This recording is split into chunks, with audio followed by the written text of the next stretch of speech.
ನಮಸ್ಕಾರ ಆತ್ಮೀಯರೇ, media house ಕನ್ನಡಗೆ ಸ್ವಾಗತ. ಅಣಕಿಸಿದವರು, ಆಡ್ಕೊಂಡವರು, ಕಾಲೆಳೆದವರು, ಹೀಯಾಳಿಸಿದವರ ಮುಂದೆ ಗೆಲ್ಲೋದಿದೆಯಲ್ಲ, ಅದಕ್ಕಿಂತ ದೊಡ್ಡ ಗೆಲುವು ಮತ್ತೊಂದಿಲ್ಲ. ಕಾಲೆಳೆದವರ ಮುಂದೆ ಬೆಳೆದು ನಿಲ್ಲೋದರ ಮುಂದಿನ ಖುಷಿ ಇನ್ನೊಂದಿಲ್ಲ. ಯಾರು ಎಷ್ಟೇ ದೊಡ್ಡ ಮಟ್ಟಕ್ಕೆ ಹೋಗಬಹುದು, ಅದೆಂತಹದ್ದೇ ಸಾಧನೆ ಮಾಡಬಹುದು. ಆದರೆ ನಮ್ಮನ್ನ ಕಡೆಗಣಿಸಿದವರ ಮುಂದೆ, 4 ಜನರ ಎದುರು ಹೀಯಾಳಿಸಿದವರ ಮುಂದೆ ಗೆಲ್ಲೋದಿದೆಯಲ್ಲ, ಅದು ನಿಜವಾದ ಗೆಲುವು.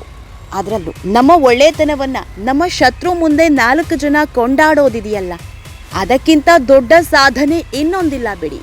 ಈ ಮಾತು ಈಗ್ಯಾಕೆ ಹೇಳ್ತಿದ್ದೀವಿ ಅನ್ನೋದು ನಿಮಗೆಲ್ಲ ಈಗಾಗಲೇ ಅರ್ಥ ಆಗಿರಬೇಕು. ಯಾಕಂದರೆ ಬಿಗ್ ಬಾಸ್ ಮನೆಯ ಅತಿ ಕಿರಿಯ ಸ್ಪರ್ಧಿ ಅಂದರೆ ಅದು ರಕ್ಷಿತಾ.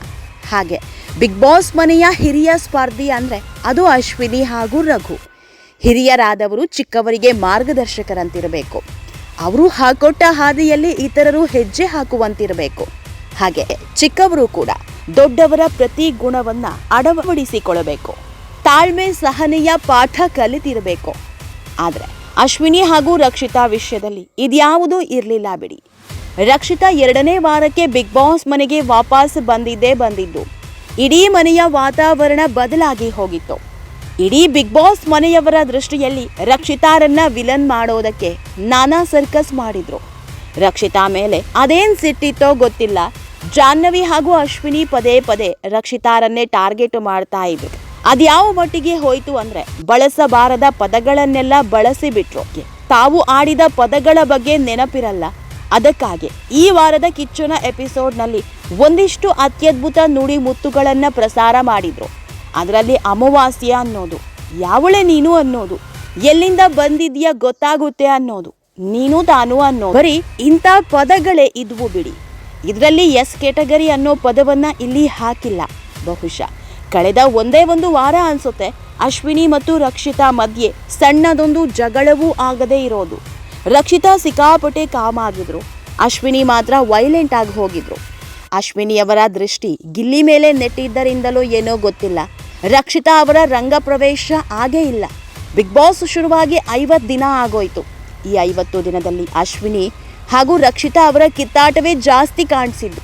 ನಿನಗಿರ್ಬೇಕು, ನನ್ನನ್ನೇನೂ ಮಾಡೋದಿಕ್ಕಾಗಲ್ಲ, ನನ್ನ ಮೆಚೂರಿಟಿ ಅನ್ನೋ ಅಶ್ವಿನಿ ಮೇಡಮ್ ಮುಂದೆ ರಕ್ಷಿತಾ ಗೆದ್ದು ಬೇಕಿದ್ದಾರೆ. ಕಳೆದ ವಾರ ಯಾರು ಮುಂದೆ ತಲೆ ತಗ್ಗಿಸಿ ನಿಂತಿದ್ರೋ ಅವರ ಮುಂದೆ ಈ ವಾರ ಕಿಚ್ಚನ ಚಪ್ಪಾಳೆ ಗಿಟ್ಸ್ಕೊಂಡಿದ್ದಾರೆ. ಅದು ಕೂಡ ಅಶ್ವಿನಿ ಹಾಗೂ ಜಾಹ್ನವಿಗಿಂತ ಮುಂಚೆನೆ. ಇದೆಲ್ಲದ್ರ ಬಗ್ಗೆ ಇವತ್ತಿನ ವಿಡಿಯೋದಲ್ಲಿ ಹೇಳ್ತಾ ಹೋಗ್ತೀವಿ. ಅದಕ್ಕೂ ಮೊದಲು ನೀವಿನ್ನೂ ನಮ್ಮ ಚಾನಲ್ನ ಸಬ್ಸ್ಕ್ರೈಬ್ ಮಾಡಿಲ್ಲ ಅಂದರೆ ಮಿಸ್ ಮಾಡಬೇಡಿ, ಈಗಲೇ ಸಬ್ಸ್ಕ್ರೈಬ್ ಮಾಡಿ.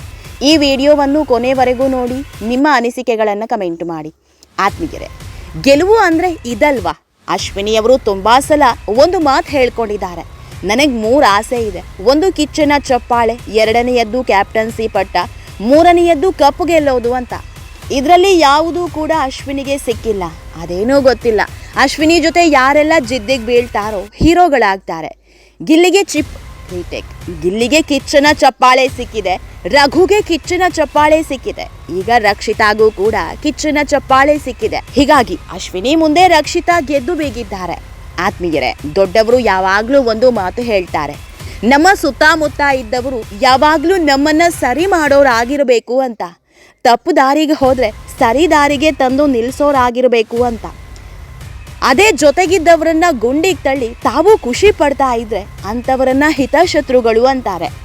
ಅಶ್ವಿನಿ ಪಾಲಿಗೆ ಜಾಹ್ನವಿ ಹಿತಶತ್ರು ಆದ್ರ ಅನ್ನೋ ಅನುಮಾನ ಕಾಡ್ತಾ ಇದೆ. ಯಾಕಂದ್ರೆ ಅಶ್ವಿನಿ ಅವರು ಎಲ್ಲೆಲ್ಲಿ ವಿಲನ್ ಆಗಿ ಕಾಣಿಸ್ತಿದಾರೋ ಅಲ್ಲೆಲ್ಲ ಜಾಹ್ನವಿಯ ಪಾತ್ರ ತುಂಬಾ ದೊಡ್ಡದಿದೆ. ಇದೇ ಕಾರಣಕ್ಕಾಗಿ ಕಿಚ್ಚ ಸುದೀಪ್ ಜಾಹ್ನವಿಗೆ ನೀತಿ ಪಾಠ ಮಾಡಿದ್ದು, ನಿಮ್ಮ ಕೈಯಲ್ಲಿ ಸಾಧ್ಯ ಆದರೆ ಬೆಂಕಿ ನಂದಿಸೋದಿಕ್ಕೆ ನೋಡಿ, ಅದನ್ನ ಬಿಟ್ಟು ಬೆಂಕಿ ಹಚ್ಚೋ ಕೆಲಸ ಮಾಡಬೇಡಿ ಅಂತ. ಆದರೆ ಅಶ್ವಿನಿ ವಿಷಯದಲ್ಲಿ ಜಾಹ್ನವಿ ಪದೇ ಪದೇ ಬೆಂಕಿ ಹಚ್ಚೋ ಕೆಲಸ ಮಾಡ್ತಿದ್ದಾರೆ.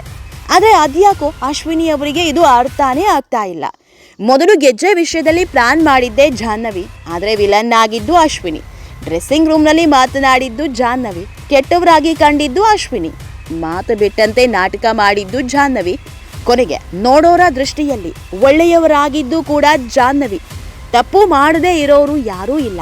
ಆದರೆ ಸ್ನೇಹಿತರು ಅನ್ಸ್ಕೊಂಡಾಗ ಅದನ್ನು ತಿದ್ದಿ ಹೇಳಬೇಕು. ಬೆಂಕಿ ಹಚ್ಚೋ ಕೆಲಸ ಮಾಡಬಾರದು.